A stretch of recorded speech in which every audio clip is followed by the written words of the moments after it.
slimy but tasty. Nakatikim na ba kayo ng sea creature na to na kinakain all over the globe? Talaba? Talaga? Pero tama, talaba nga o oysters.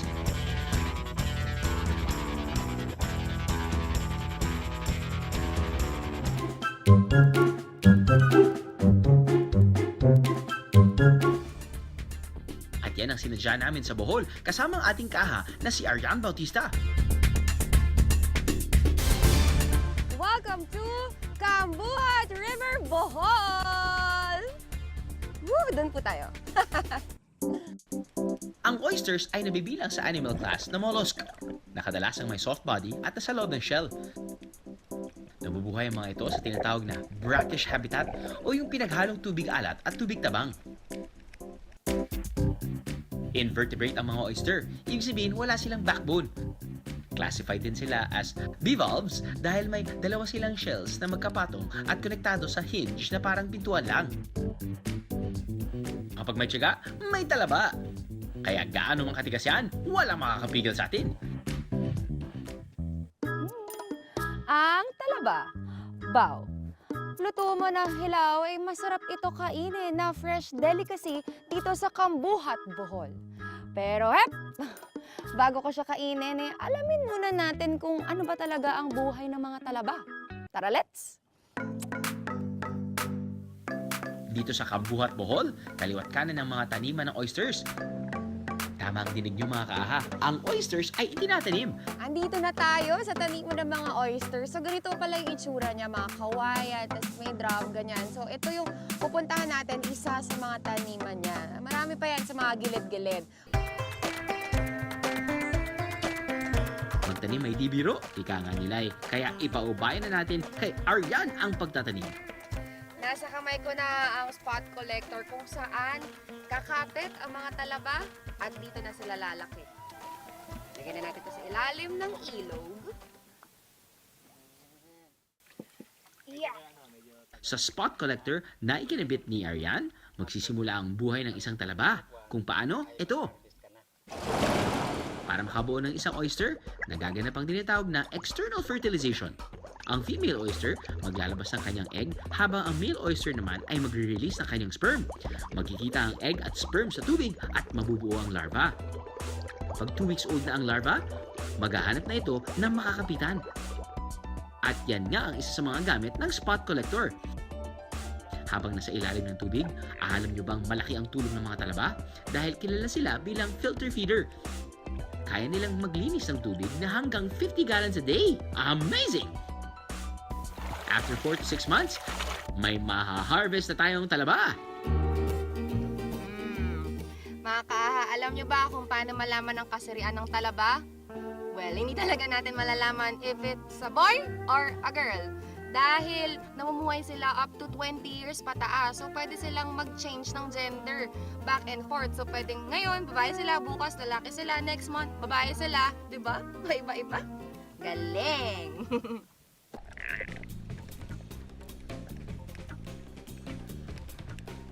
Game. Yeah. Yan, nililinis. Ako. 3 kilo to, guys. Nakita niyo ba yung cuts ko? Nanginginig na. Ang bigat, ibig sabihin, marami talagang kumakapit dito. Sa isang spot collector, kumbaga sa isang kalahating shell, may 3 hanggang 12 ang kumakapit na talaba. Kaya ang dami nila, oh. Na, fresh from my harvest dahil pinaghirapan ko to. Ako unang titikim. Dun dun dun dun. Sarap. Ang sarap. Malasa. Suka na lang ang kulang kasi maalat na siya, no? Meron ng special yan.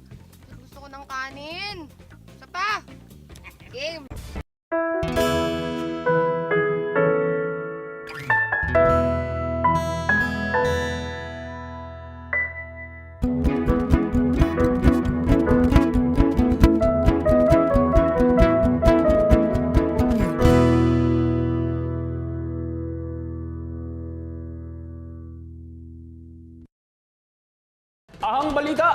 Kamataan ng libo-libong sardinas na tila lumulundag-lundag pa sa dalampasigan sa Sarangani.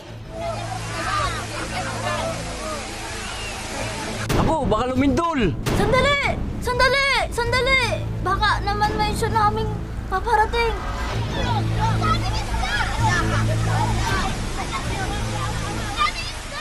Ang tanong, senyalis ba ito ng swerte o malas?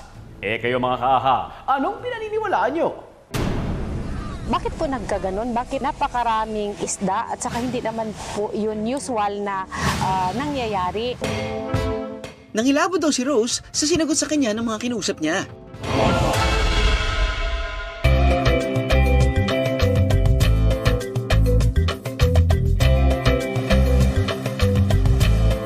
Kilalanin muna natin si Josie. Kabilang ang kanyang resort sa parte ng beach kung saan lumutang ang mga isda.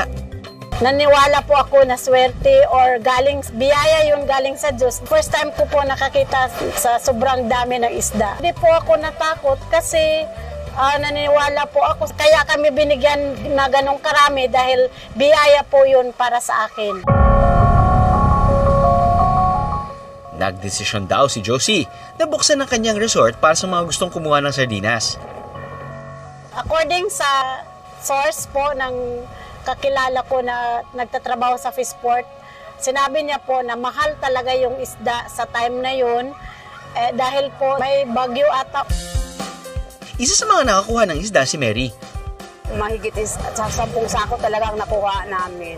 Yung sa akin lang, kasi napuno ko yung isang bangka, parang bumaha na lang kasi yun. Sa buong buhay ko, first time ko talaga na nakakita ng ganung karaming isda na lumagsa.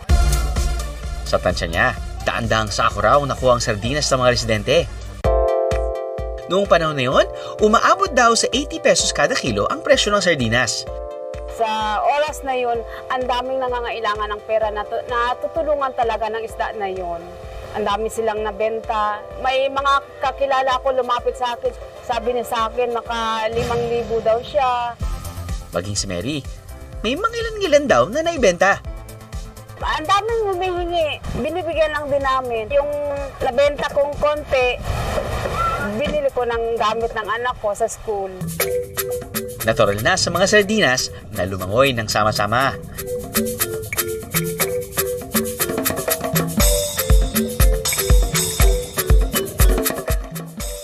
Sa Mualboal, Cebu, isa sa mga masdungan ng mga turista ang Sardine Run kung saan pwede kayong lumangoy kasama ang sandamakmak na sardinas.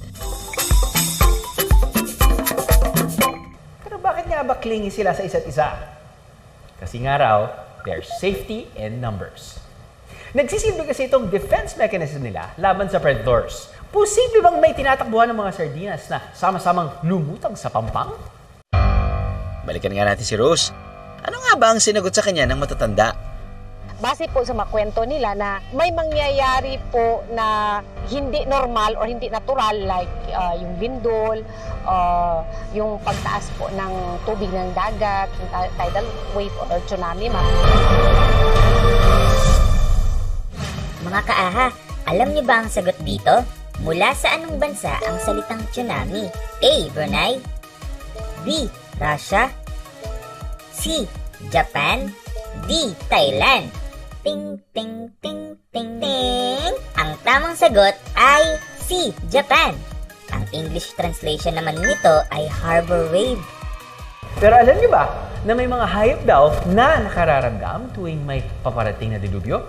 Ayon sa isang article from the British Broadcasting Corporation o BBC, maraming survivors ang nagulat na nakita sila ng mga hayop tulad ng cows, goats, cats, and birds na lumilikas bago dumating ang dilubyo. Ang nakikitang eksplanasyon ng mga eksperto, na-detect ng kanilang highly developed sensory apparatus ang mga pagbabago sa paligid na hindi nararamdaman ng mga tao. Ito ba ang posibleng eksplanasyon sa sangkatutak na sardinas? Ang naririnig natin sa social media at sa mga interviews na it's due to the upwelling. Pero sa amin bilang oceanographer, yung upwelling kasi is a complex system. And sa nakikita ko, mahirap sabihin or mag-conclude na upwelling siya. Isa raw sa nakikitang dahilan sa pagdagsa ng sardinas ang mataas na chlorophyll content ng tubig. tumaas yung chlorophyll.